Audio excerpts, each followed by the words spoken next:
Hello, I'm Matthew Jarman, and this is a little video to just introduce some of the very basic concepts of Python and hopefully give you some tools to explore Python on your own and make some very simple programs. This is going to introduce Jupyter Notebooks, my personal favorite way to code, as it's very beginner friendly and it makes coding even simpler, as it allows you to kind of break down your code into little building blocks. It just makes things way easier to work with.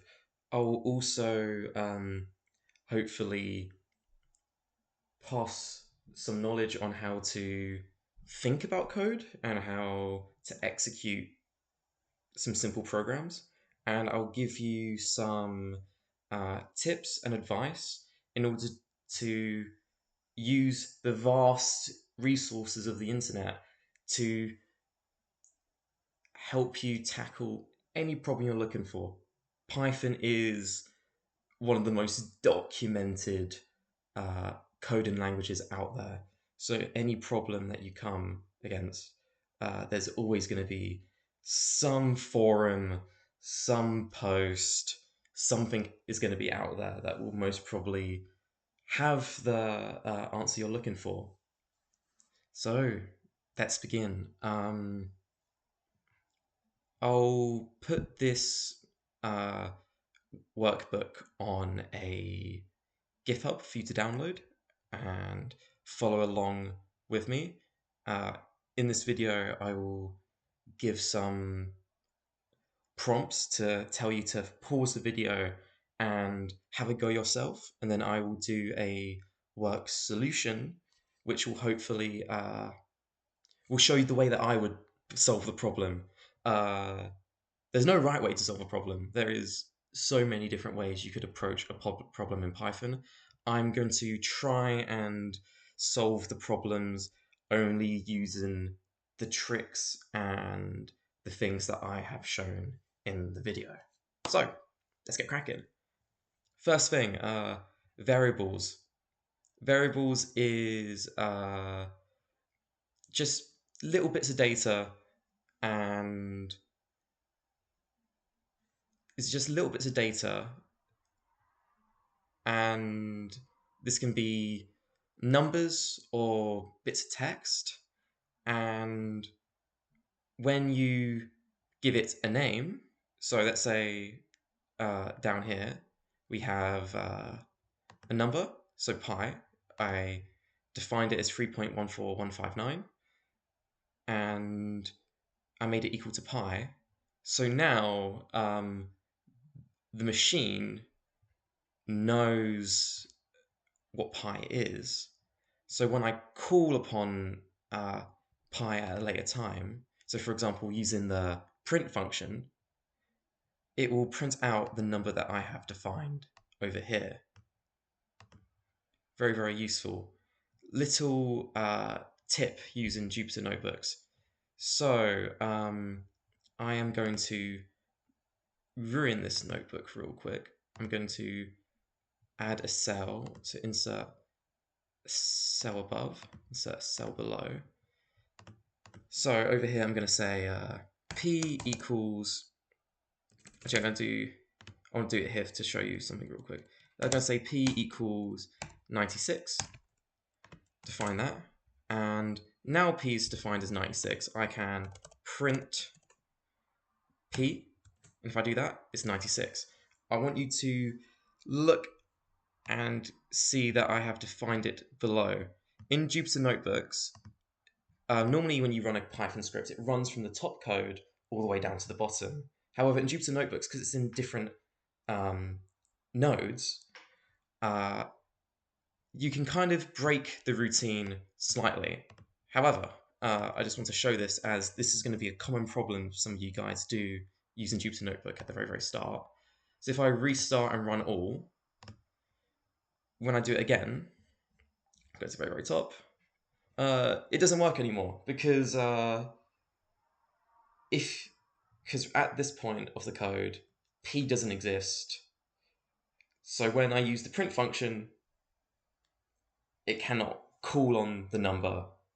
So when you do use this Jupyter Notebook, just keep in mind the order and make sure you save backups, because the amount of times I've lost my coursework due to some silly broken code that I wove into my script, and it just becomes an unfixable mess. Normally because I go out of order in the notebooks. And also another quick thing, you're gonna notice that I'm gonna have a lot of spelling issues and grammar issues in my thing. There's no grammar checker for your code. So say if I got a variable as, let's say pi equals 3, and let's say I do print, but let's say I spell it with capital P, you'll get an error as well, a syntax error, because you've got no variable called pi. Well, this is a name error, but we'll get to syntax errors later. Okay, so you can call upon these variables, and printing them, not really too useful, I'll be honest, or printing out a string, like a little bit of text. Not too useful at the moment. However, you can call upon it and do some maths. So these are things called numerical operators. So you've got plus, minus, multiplication, division, power, modulus. It just tells you the remainder after division. And then, oh, I forgot this one name, but it divides and then rounds down to the nearest whole number. So I'm going to do this first exercise just to kind of show you an example. Feel free to attempt now.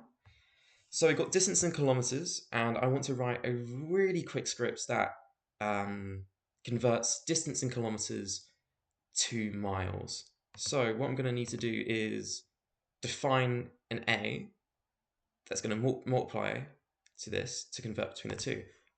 From the top of my head, I do not know. So distance in km in miles. So got this number here, put that down there. Now when I run this script, cool. So let's just double check. Now checking back to our answer, that's correct. So that is our first answer. So now a second exercise. Create an equation that converts degrees into Kelvin. I recommend you give it a go. And then when you get your answer, use the print function in order to print your answer. Okay, so when you convert between Kelvin and degrees, I'm just going to quickly copy paste that there. You need to add absolute zero. So let me just Google Kelvin to degree conversion. Okay, cool. So you know you're going to use the addition operator. So now when we do this script, we should have a little script that converts our temp in Celsius to Kelvin. And then if I just quickly, like, I don't know, change that there. No, not number I put there, it will change up the maths, which is quite useful. Especially when you have a lot of calculations to do that are very, very simple, but sometimes, especially if you've got a calculator, it's very difficult to keep track of what you input. So sometimes it's quite actually nice just to use Python, as it lays out things a bit neater. And yeah, so another thing to actually develop. So up here, this is a string, but not too cool, not too shiny. It's quite useful to save stuff as strings, but I can also make these things called formatted strings. So these are strings that that kind of combine strings and variables together. So it allows you to print off. It allows you to print off. So when you use the print function, it can print off the value of the variable or whatever's stored in the variable, but you can add it to a string. So in this case, we've got two things that we find up here: distance in kilometers and distance in miles. And oh, that's wrong. Wait.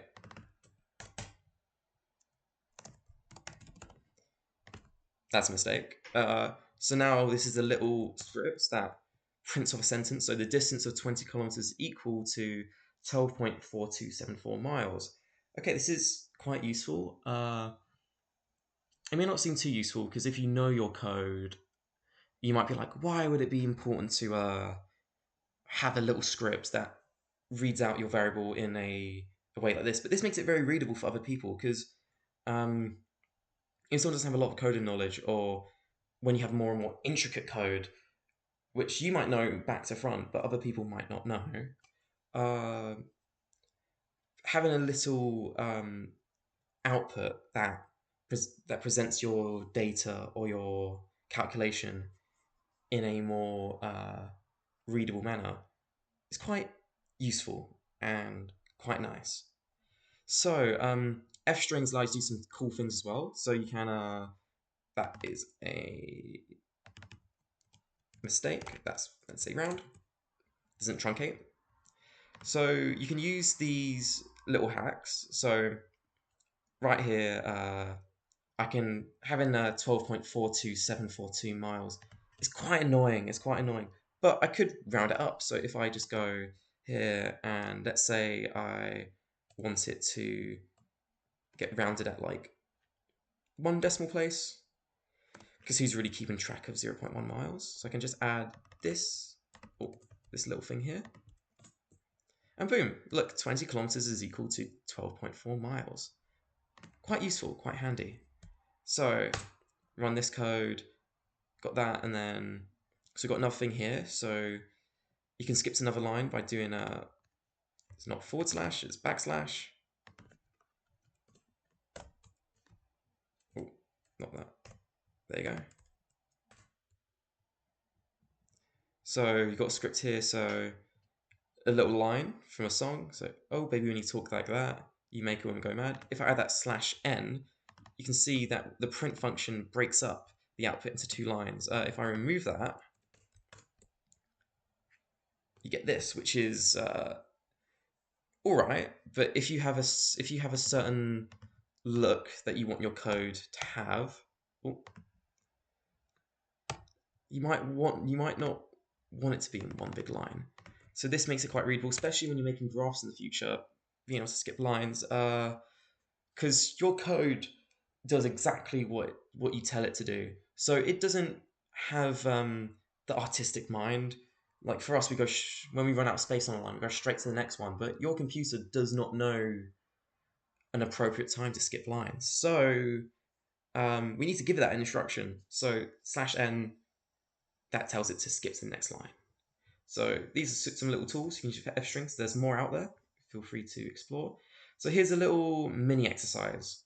So using what we learned about F strings, I want to just create a little recipe, and I want the recipe to adjust itself to change between to change the amount of ingredients based on the amount of, let's say, eggs I've got. And I also want to convert between grams and ounces. So the first thing I would do when I look at this is read the recipe. So it's for rock buns, and I have a ratio. So if I go down here, feel free to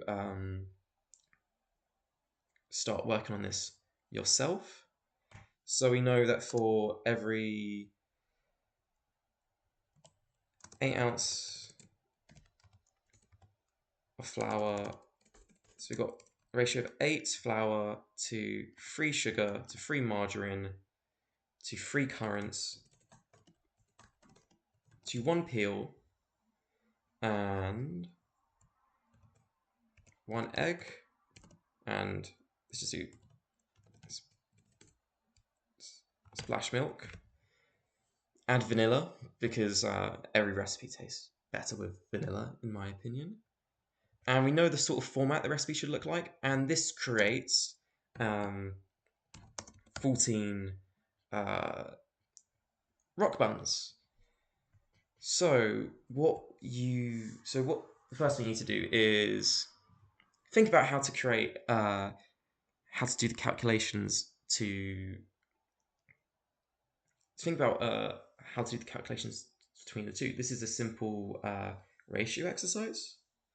So so what we want to do is we're going to define amount flour equals, so let's say egg equals 1. This is an example of 1 egg. So amount of flour equals, I'm going to do capital E. So it's going to be egg times by 8. We've got to do amount sugar, margarine, hopefully I spelled that right, and then currants. And then this will be, so it's got a ratio of 3 to 1, so it's going to be egg times 3. Then we got amount peel, and that's going to be egg times 1, and then amount buns, that's going to be egg times 14. So we've got all these, so we've got amounts, and let's just specify this is in ounces.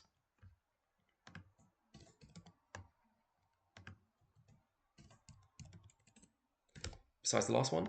So now we need to have a quick equation, so I want to convert between ounces and grams, so ounces to grams, UK. So you've got this. So what I can do real quick is just plop that on to all of these. And then just say amount gram. So that just converts it to ounces to grams, which is also what I wanted to do. And finally, I can copy out the recipe. So that's going to take me just 1 second. I'll skip to when this is done.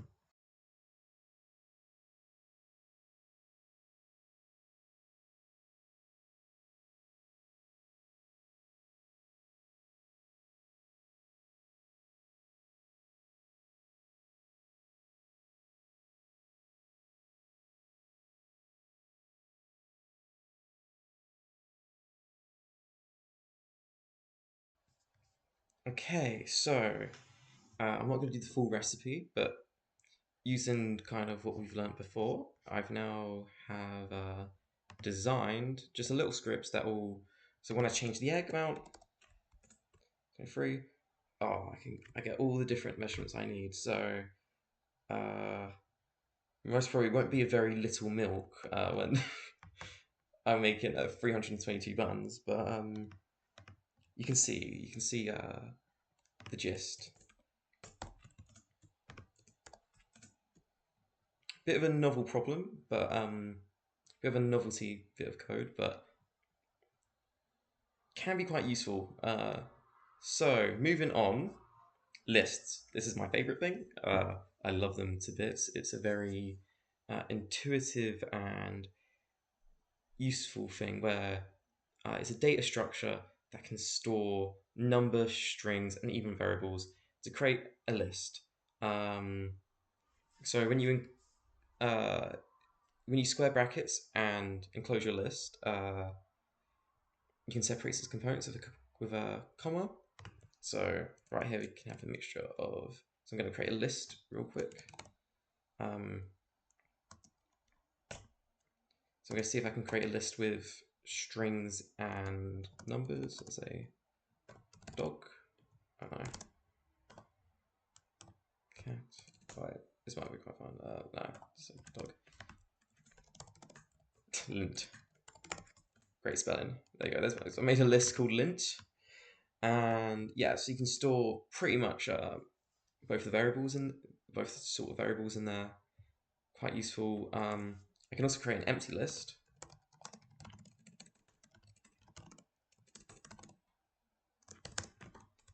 That so let's say print. This is a list that stores nothing. May not seem useful now, but might be useful later. Just keep watching. And yeah, so using the .append function, I can append a variable, a number, anything to the end of the list. So now if I run this code, the list that went from 1, 2, 3, 4, 5, 6, 7, 8, 9, 10 now has a new part, 11. I can also do it to the empty list. So if I just quickly do p equals that, so do that to p, print p. Now I have a empty list, but I've now added that 11 to it. So let me just quickly fix what I just did. This appending feature is very handy. You're going to be using it a lot. Wink, wink, hint, hint. So indexing. Indexing allows you to, so now we stored our data in the string. We want to get that data back out and do some maths with it, or just know what it is maybe. So yeah, so indexing, so index, if I do list and I put square bracket 0, it'll take the first component of the list, and if I do 1, it will recall the second of the list. If you want to prove it to yourself, say print, what's that? It outputs a 2. I do, that's the second component of the list, 0. It's 1 first. Now, what would a -1 do? Let's see. Oh, okay. It goes to the very last component of the list. This is also very, very useful. Another thing as well, if I say define a variable of I equals 1, and then I do this index I, assuming that I is an integer, it will go to that term of the list. So in this case, because that equals 1, it'll go to the second term of the list, which is 2. So a little exercise, immerse yourself. So we have a list and a little small study with a sample of 7. So very serious, large, definitely representative sample of the population. And they stored some of their traits. So each participant's data stayed on a list, and the first time on the list, if it's a 0, it means they're a woman, and if it's a 1, it means they're a man. The second component on their list, if it's a 0, they are clean, and if it's 1, they are infected. And I'm just demonstrating that you can store lists in lists, because lists are that awesome and cool. So this little exercise, I want you to use indexing you've learned, and try and see if you can solve this problem. So I'm just going to unhash this code. Using indexing, I want you to select participant 2 and use further indexing to screen their gender and their infection status using this function. So all I want you to do is don't touch anything, just index here and see if you can figure out how to do it. Because it's a list within a list. So you might have to do some thinking. Tinker around and see if you can solve the problem I'll do the work solution in 3, 2, 1. So first of all, we need to select the participant, and the participant is the second part of the list. So that means it's got an index of 0. So 0, if I do this, I have effectively selected the second participant. If I run this code, it says the participant is a man, and participant 2 is a man and is infected, which both of those are not correct. So, is that correct? Yeah, no, participant is, actually no, that's the wrong thing of the list. Wait, 1, it's not 0, it's 1. Don't worry, coding make a lot of mistakes. So, participant 2 is a man and is infected, which is wrong. So, just calling on the list, it seems like we're not getting the information that we're really looking for. So, what we need to do is further indexing.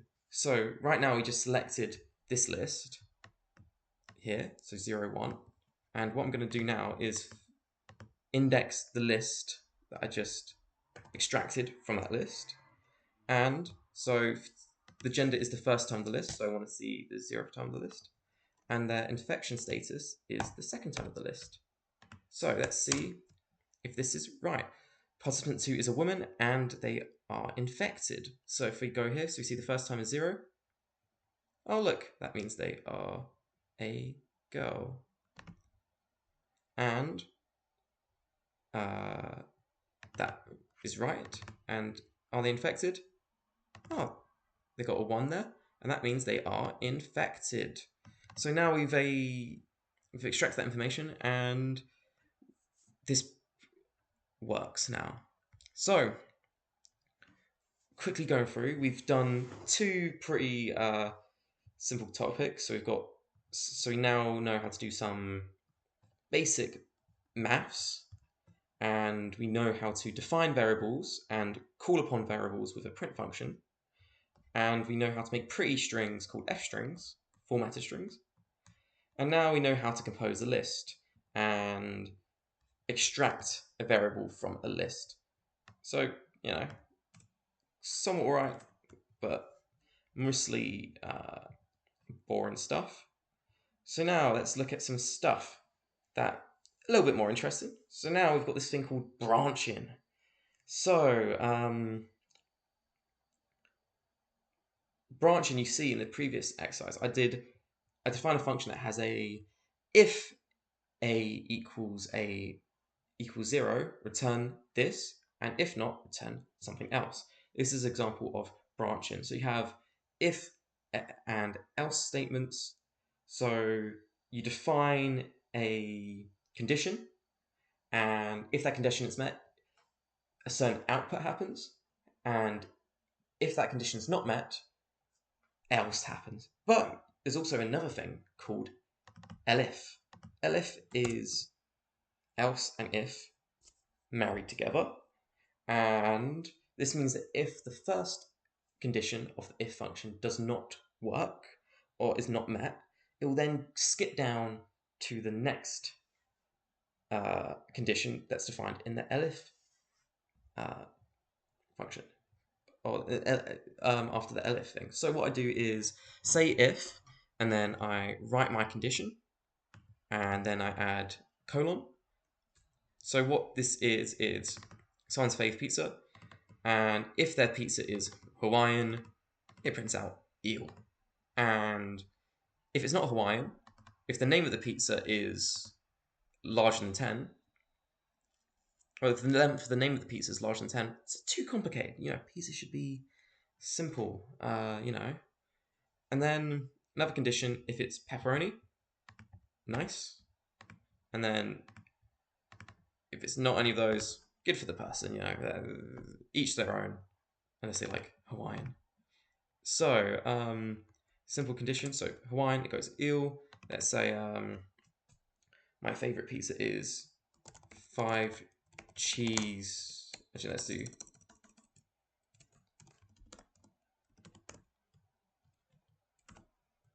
I don't know, this super meat feast something.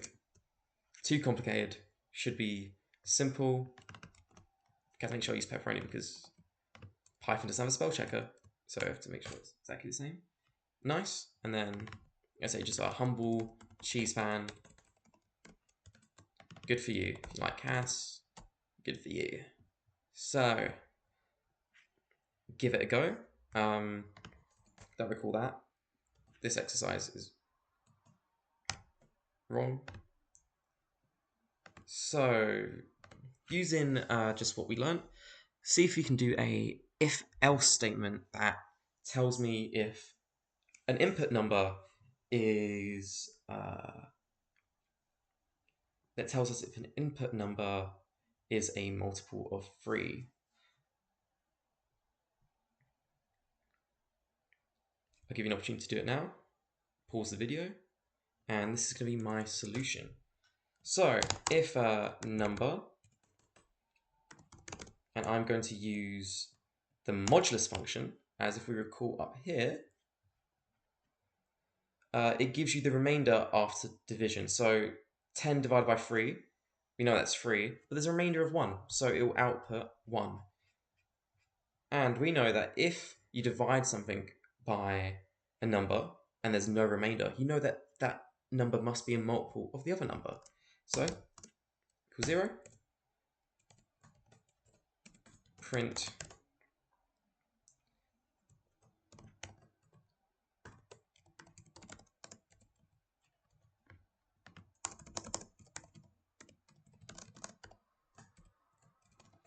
simple stuff, and then else, let's copy and paste in, is not 3. So 111 is multiple 3. That sounds disgusting because it does not look like a multiple 3, but it is. But let's say we do 112. It is not a multiple 3, which we know is to be true. So one of my favorite numbers, I'm just going to print it out real quick. So let's just print out a number. This number is, I think it's quite cool. But what I'm interested in knowing is if it's in the range between these. So I'll give you an opportunity to give it a go and use branching to see if you can figure that out. So here is my work solution. So if, let's say,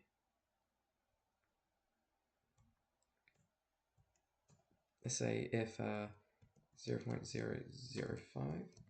is less than equal than number, then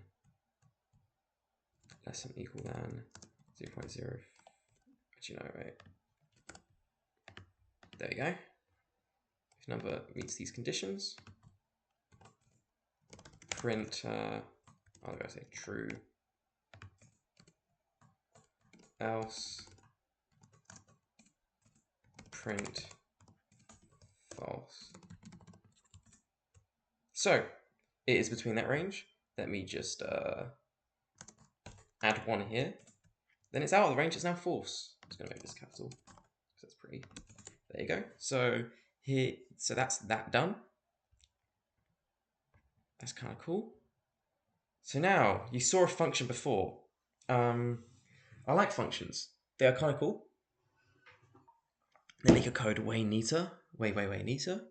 So a function is just a little mini script that you define and you give it some inputs and it gives you an output that you have provided. Let's just quickly see what I wrote here. Makes things tidier, blah, blah, blah, blah. Useful for scripts that iterate over and over again. Makes things mean it looks neater. So here's an example real quick. I defined a code that finds the roots of a polynomial. ax squared plus bx plus c. So you know the equation. So I defined it, and it returns two roots, a and b. So if I do a comma b equals find roots of this parabola, if I print it, it will give me the roots. So let me just quickly add free there. There you go. It makes something cool. And if I do that, oh, now I've got an output that's imaginary. In Python, imaginary numbers are J's. Just to let you know. So if I want to define an imaginary number, I think most people who are watching this video will be year 10s, so not too helpful at the moment. But let's say I want to do imaginary num equals 3 plus 2j. As you can see, this is in the blue, I'm colorblind apparently, the green color. And if I print that, got the imaginary number. And if I do mathematics, it will always provide the real component and the imaginary component. So just a little thing. So if you do the program, you start seeing J's appear out of nowhere. Don't worry, that's just because Python will also give you imaginary answers. Okay. The turning point of a function is exactly at the midpoint between the roots. Define a function that gives you the x and y coordinate of the turning point. So I'll give you a few minutes to have a crack at it. And yeah, so I'll give my work solution in 3, 2, 1. So conveniently, we've got a function define roots. So let me just quickly steal that bad boy. So we got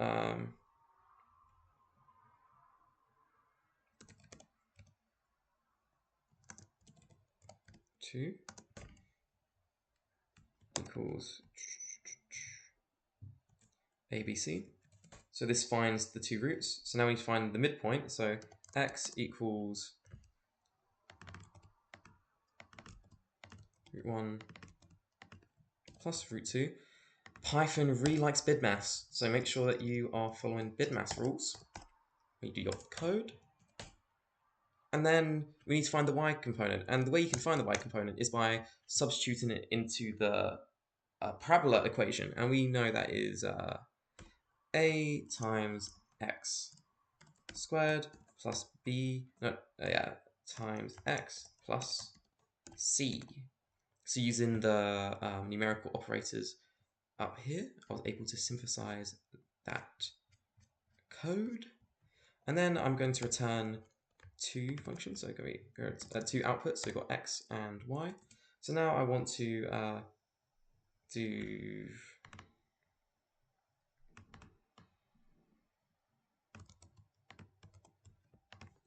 one.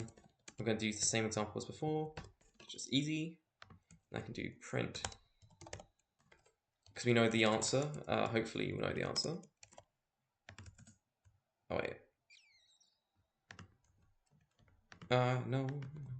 X, y equals that.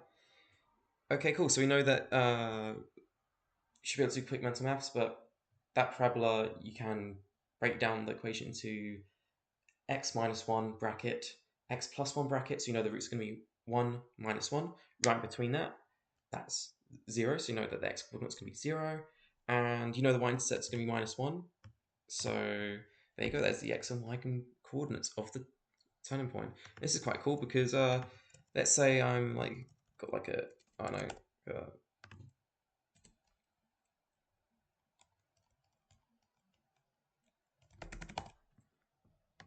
got like a wacky route, so I can get like all the different and get the answer really quickly, which is quite cool, without having to like go and interact with all the little bits of code. Okay, here's a little exercise. So now I'll use branching to define a function that returns true or false if a number is divisible by 3. Use the gender reveal function as a reference. This is pretty much the exact same thing that we did up here. but it's going to be a little bit different. Well, actually no, this function does not need to return anything because I don't need the function to output the answer. I can just print it off in the function. So let me just quickly do that.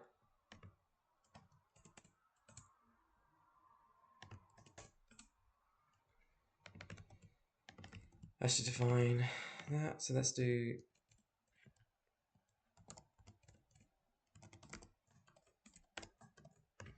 number. Did I spell it wrong? There you go. Cool, and let's just replace number with. Oh, I just realized something that should be quite important. To make that equal to A. Just because, let's say we make B, and then this B. There you go. So let's say we change this to that. Oh, that is divisible by 3. Okay, that's cool.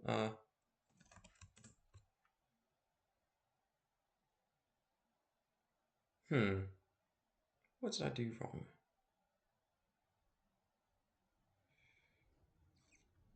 I doubt that's divisible by 3. Divis B.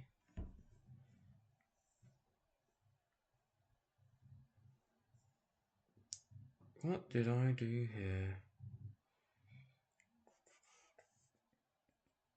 Oh. You make that A. There you go. You're going to see that Python is 90. It's 10% coding, 10% Googling an answer, and then 80% fixing the code that you've sloppily put together. But that's fun. Like, it's fun. So now this should be all working. Oh, that is divisible by 3. Okay, that's cool. And that is not divisible by 3. There we go. Okay, so a little exercise I want you to do is streamline all your previous exercises. I'm not going to do that. Have fun with that. So now we have loops. Loops are, I think it's the last important thing before you can start making some really useful programs. So they're in a form. So let's say you got an iterable that's like a list or a range of numbers, and you basically define a variable I. So let's say let's go this case. So we're going to sum up each component of the list. So let's say start at A equals 0. So you've got for I in list 0. So it's going to go to the first component of the list, that's 1, and define it as I. And we'll do whatever's in the loop. Then after doing that, it will then I will then be redefined to the second component of the list, then go through the loop, and it will go through the entire loop until that has run out. Okay, so until it gets to the end of the list, and this allows you to do some cool things. So quickly add up a list. This allows you to do a lot of numerical things. Let me do. I'll give you a chance to do this, and then when you're feel free to tinker around. I'll say best way to learn Python is do not be afraid to make mistakes. There's literally no stakes. Just keep tinkering away until you find the answer. When you do find the solution, you'll be quite proud of yourself and be quite satisfied. So don't rob yourself of a chance to kind of learn a little bit. Okay, so this is going to be my solution. I'm going to find b equals 1. So I'm going to do for I in list 0. I am going to do b times equals I. Let's print b. And boom, we've got this number, and yeah, there we go. So I've got while loops. So while loops can be created. So like branching, you create a condition, and when that condition is true, the loop will just run, and then you can set a condition where if a second condition is met, the loop can break, or you don't do that, and you just let it run forever and ever and ever and ever, which will become an issue when your computer starts slowing down tremendously. So, like I say here, this is a great power with great responsibility. Rogue infinity loops will ruin your day, so be a little bit careful. Put a little break condition there. Yeah, you might want to have an infinite loop running if you want, if you have like a specific purpose for it, and then you can break it manually. But in general, you do not want an infinity loop. So now let's look at the last fundamental thing before we can start doing these fun exercises. Woo, woo, woo. Okay, so you've got these things called Python libraries, and they're really cool because it allows you to do stuff that you can't do with just normal Python. Well, you could if you really wanted to, but it will be very complicated. So, like what we made our own functions here, you instead of making some functions, you can just import them from a Python library and just start using the functions all willy nilly, and just so instead of having to define a function that calculates sine, I can just import math. Let's do, does this break? Oh, it doesn't break, but let's say I define b as 2 times pi. I've got I can find the sine of that. Then we've got some other stuff. NumPy is great. Read into it. NumPy's gonna be best friend. I'm gonna use numpy linspace. So I'm gonna import numpy as np just because writing numpy every time is a bit tedious. So then if I do np.linspace, this is a function in the Python library that creates an array from start to stop with n amount of jumps. So I create this array. As you can see, it doesn't look exactly like a list. It doesn't have commas. That's important. So be careful with using arrays, as they not always compatible with lists.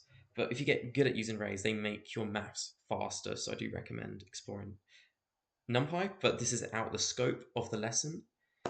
And finally, matplotlib .plyplot. This has got the plotting function. So there's a thing called MathLab, and it's a very, very powerful tool to do a lot of math things and plotting things. However, the average person does not want to use MathLab. So you can import it. You can import some of its features to Python and kind of use it quite easily.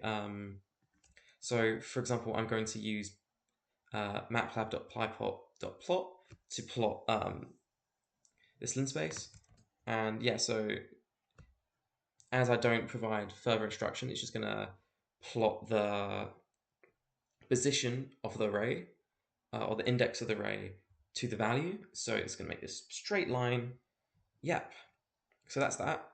So now, using these things I just imported, here's a little exercise. Try and see if you can plot this function. And I'm going to do this by going through what will be like starting out in Python. So I'm going to take you to the documentation website here, and we're going to read the function and see if we can figure out how to use it, even though I showed you how to use it a second ago, but ignore that. And yeah, we're going to tackle this exercise. So I'll recommend you have a go. And here is my attempt. So this is going to use a bit of everything we've learned. So my idea is, let's say, Matt's big idea. So I want to, sometimes it's good to do a little rough plan. I don't have a notepad that I can show on here, so I'm just going to do it on here. So I want to create empty list,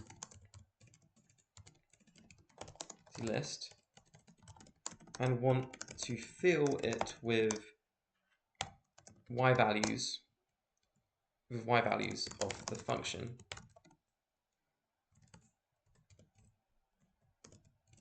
To find y values, I want to, let's say, make a loop, the loop that calculates y values for x values.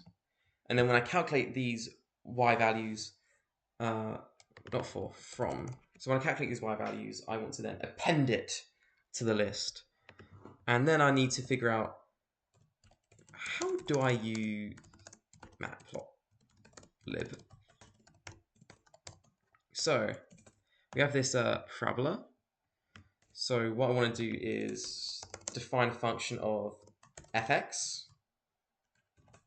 So that's going to return y val. So we've got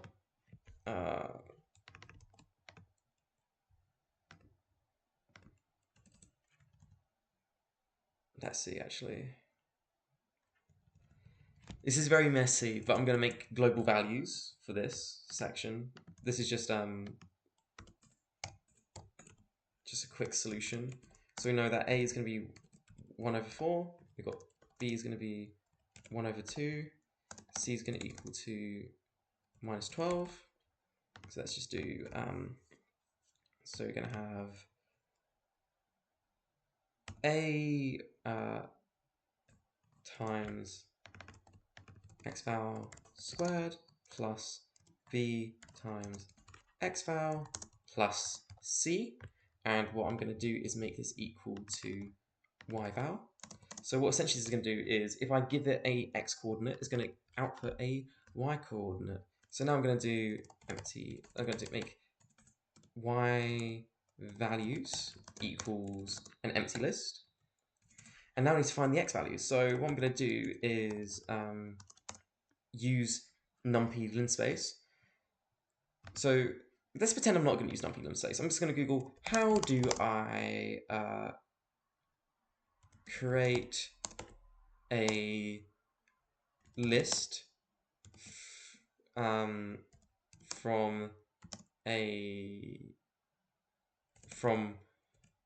let's say 0 to 100 in Python. Okay, you can do that. Integers. Let's see, with n spaces.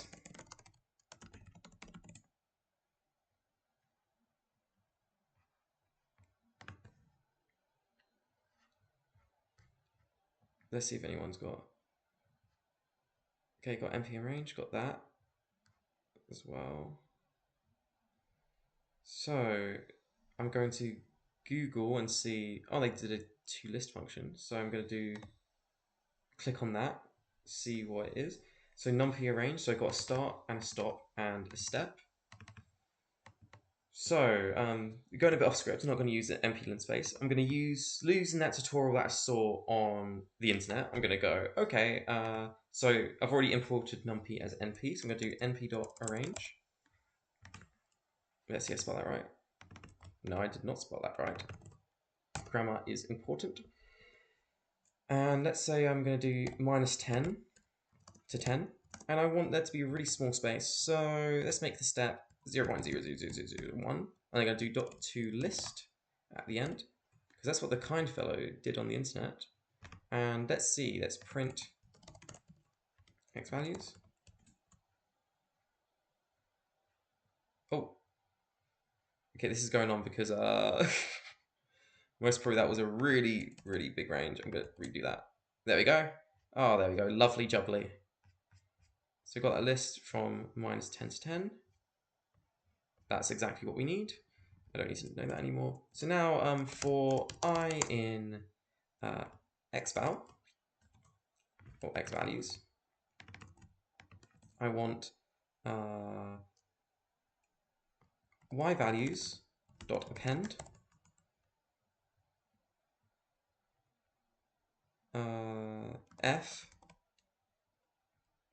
fi.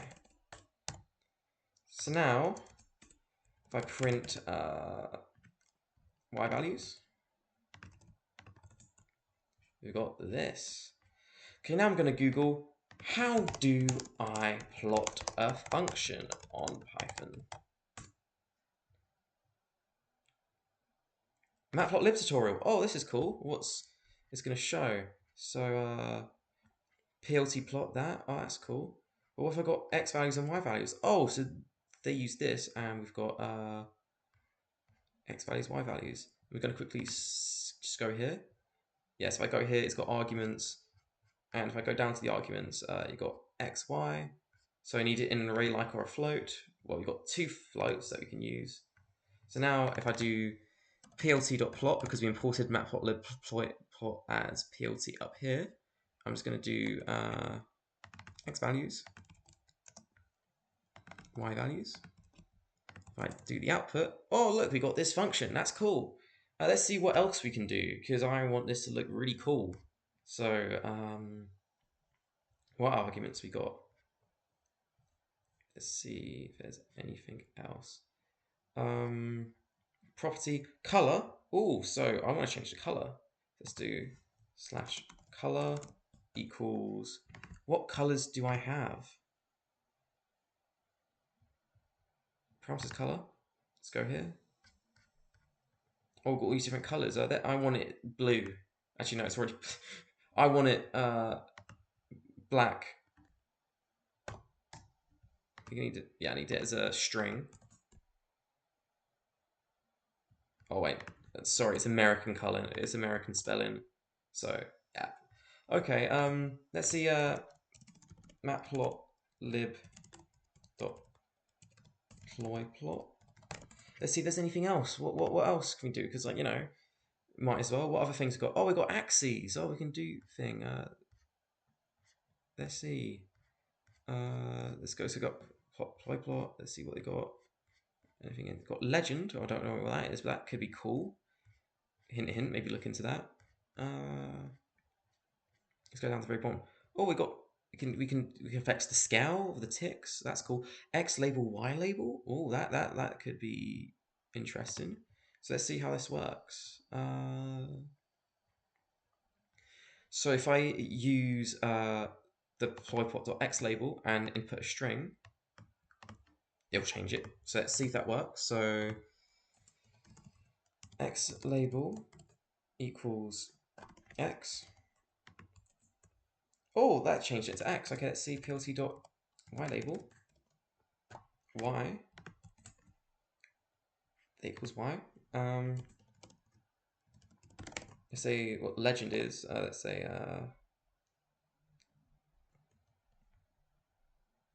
let me see. Because legend, this could be quite cool. Hopefully I remember how to use it. It's been a while since I used the legend. A, C, D, E, F. Legend.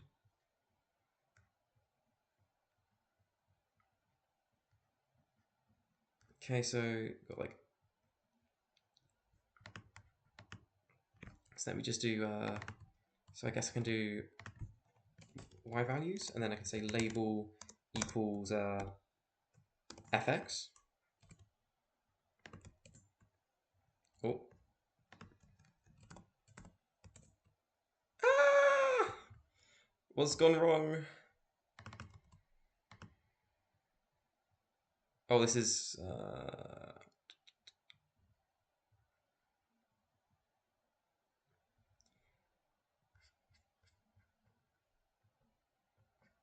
Let's see.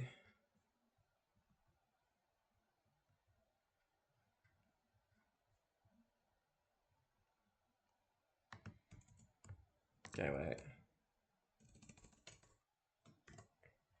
If I remember correctly, equals fx. There we go. Okay. Got a bit confused. This is from memory, but I'm customizing this. Let's see. There's plt.title. Okay, and then let's just do. Oh, okay. So this uses a latex. I'm going to see if it can use latex. I don't know actually. This is new territory for me. Hopefully it uses latex. Doesn't seem like it uses latex. Let's Google how to use latex in strings in Python.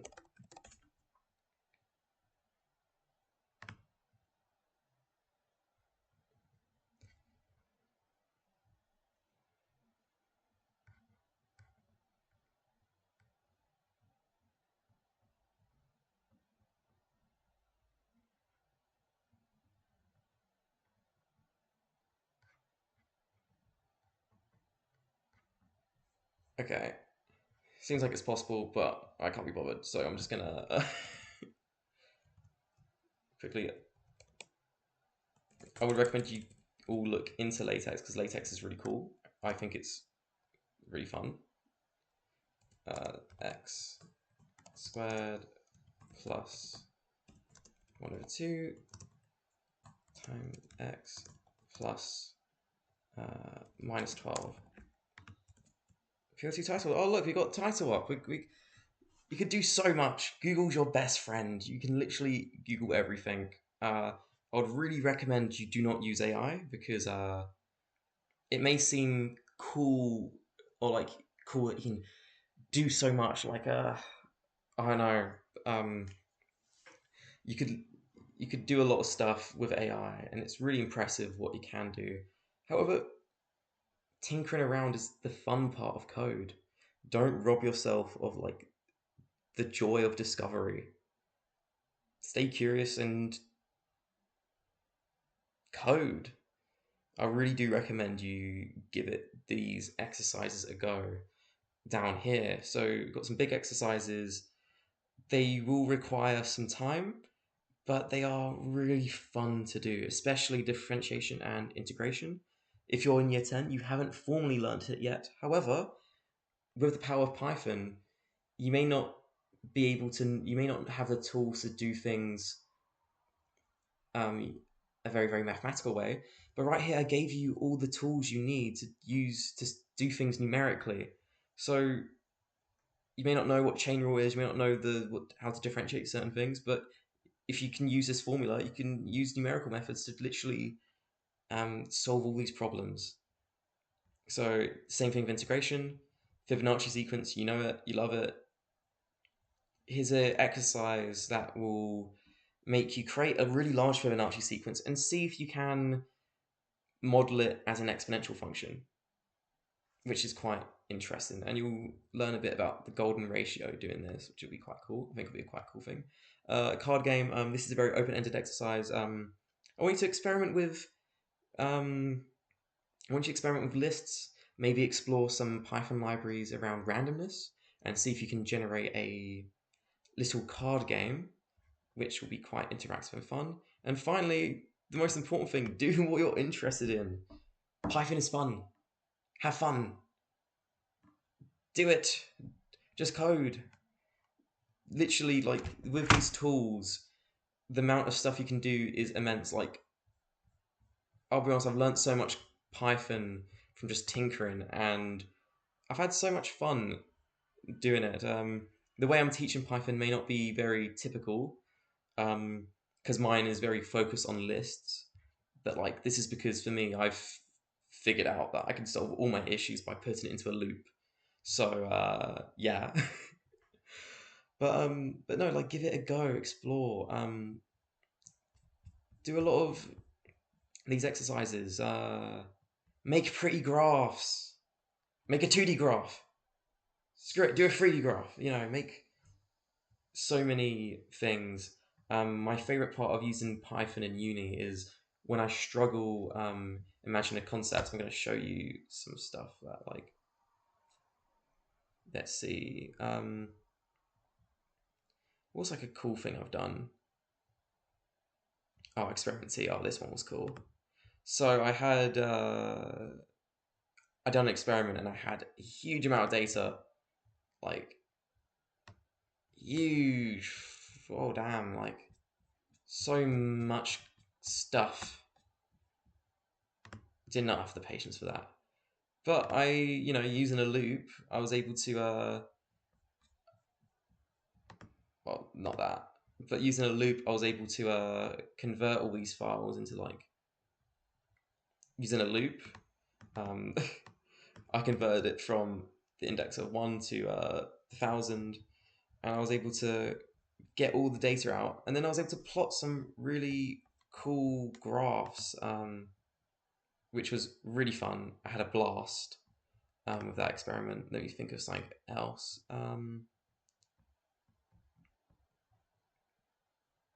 Oh, this one. I made this for my students.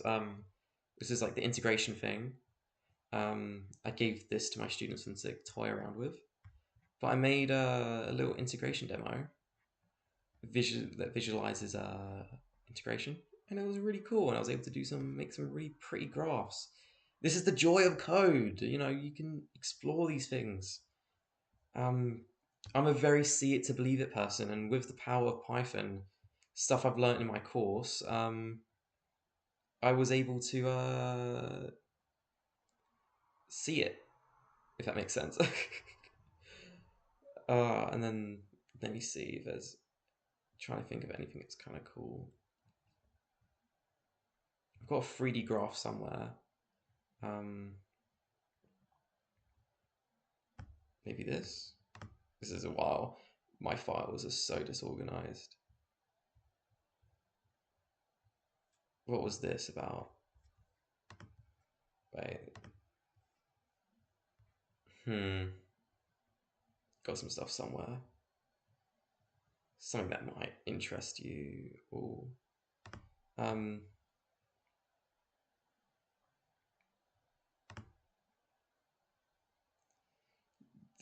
think this is like some coursework. Hopefully this is one of the ones that worked. Yeah, it was a bit of an interesting code. What this was a simulation that you have a grid, temperature's increasing, and stuff on the grid changes as temperature increases. There's like a bit of randomness to it. Kind of cool. More if you know. But there's so much you can do. Oh, actually, one thing that you might be interested in. This bit of coursework. Oh my god, I was crying by the end of it. But I got it done in the end, and it was great. Where is the coursework? Where is the coursework? Oh, that made some really pretty graphs. This project one. No wait, that wasn't it.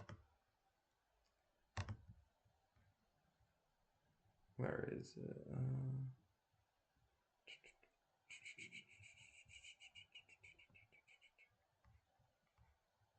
Maybe I put it over here. Assignments. Oh, here we go. Oh, this was an absolute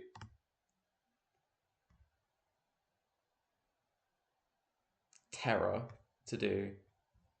But I got it done in the end. And you could technically do this as well. You got all the tools to do it. This wasn't really that difficult. But with Python, you can, with using randomness, you can simulate stuff like pandemics over time and make a population. Like, look at this grid. Oh, look, they're getting infected. Or what about a situation where they can only infect their neighbors, like this? Like, starts off with just one person and start infecting each other. You could do some really cool stuff. So, I invite you, the viewer, to do code and have fun. And if you are on the compost course, I hope that you stay on for the next year. And yeah, and I hope that you stay curious and yeah, and have a good evening. So, ta.